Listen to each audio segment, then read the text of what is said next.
আজি মই আহিছিলোঁ, মোৰ ল'ৰাটোৱে মেট্ৰিক দিছে, তাক আগবঢ়াই দিবলৈ স্কুললৈ আহিলোঁ। হায়াৰ ছেকেণ্ডেৰী এখন ইমানেই ভিৰ হৈছে। আমি এতিয়া গাড়ী থৈ ৰাস্তাত মাকে পুতেকে গ'লোঁ, কিন্তু ইপাৰ হ'বই নোৱাৰিছোঁ, ইমানেই ভিৰ চব।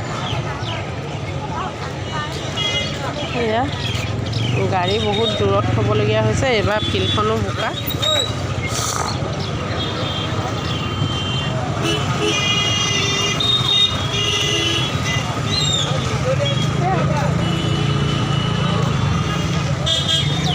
চব কেণ্ডিডেটতকৈ গাৰ্জেনবোৰেই বেছি হয় ফিল্ডত।